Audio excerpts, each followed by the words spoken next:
बहुत बहुत शुक्रिया गीता, आपने हमें टाइम दिया।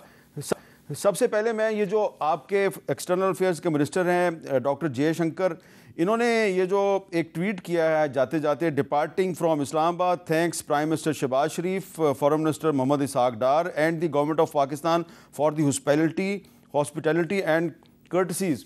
और आपका भी मैंने एक डिस्पैच पढ़ा है इंडिया टुडे के लिए, उसमें आप कह रही हैं कि फायरवर्क्स नहीं हुए और फायरवर्क्स के बगैर ही जो मामला है वो अच्छे तरीके से ख़त्म हो गया है।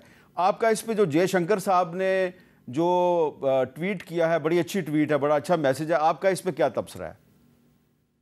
देखिए, हमने हाल फिलहाल में जितने भी इवेंट्स देखे हैं जहां पर पाकिस्तान और भारत एक रूम में होता है, वहां पर माहौल बहुत कॉर्डियल तो होता नहीं है हामिद।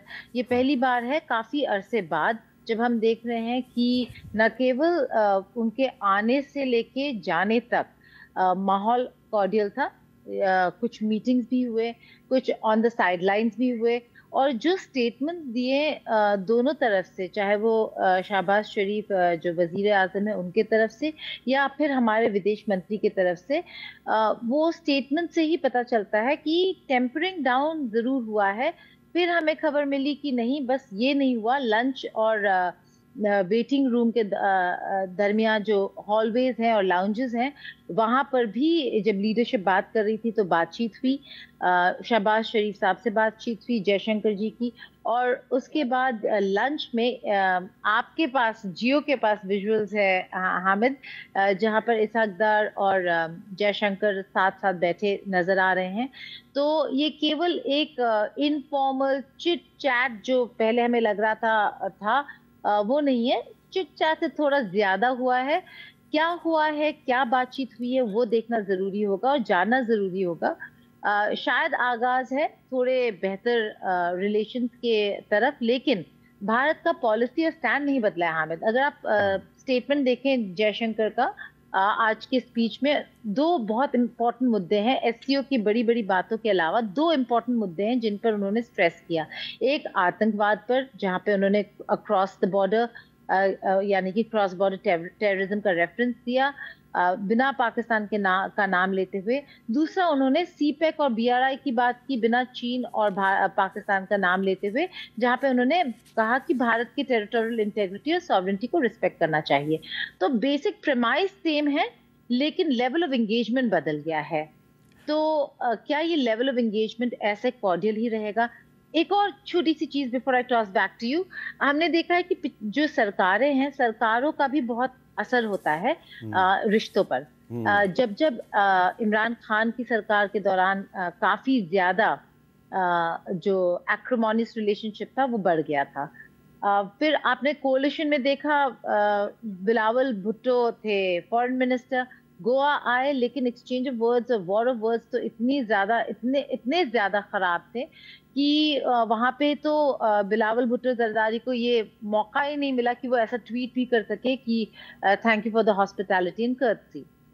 तो अच्छा। यहाँ पर कहीं ना कहीं शरीफ फैमिली का जो टेक है भारत और पाकिस्तान के रिश्तों को बेहतर करने का, शायद उसका भी एक रोल रहा है। एससीओ के लिए आए, यही बड़ी बात थी। ऐसा लग रहा था कि वर्चुअली ज्वाइन करने वाले हैं, लेकिन आए और अपनी बात आगे रखी, लीडरशिप से मिले, और अब ऐसा लग रहा है चिट चैट से ज्यादा कुछ बात हुई है। देखना ये होगा कि बात क्या हुई।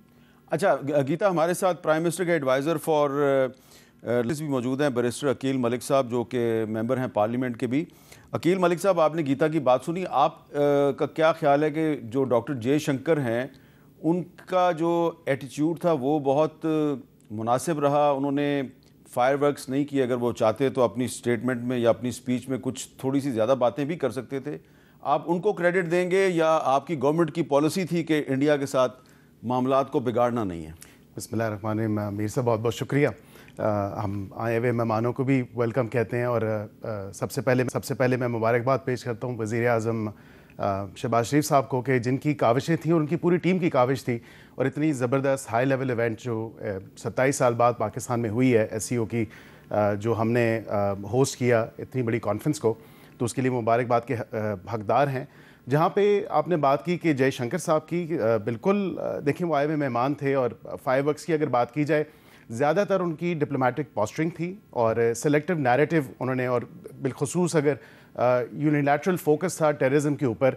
हम तो बात करते हैं रीजनल कनेक्टिविटी की, और इस पूरी कॉन्फ्रेंस में ही वही डिस्कशन थी कि रीजनल स्टेबिलिटी, रीजनल कनेक्टिविटी और उसके साथ साथ मल्टीलैटरल कोऑपरेशन की भी हमने बात की।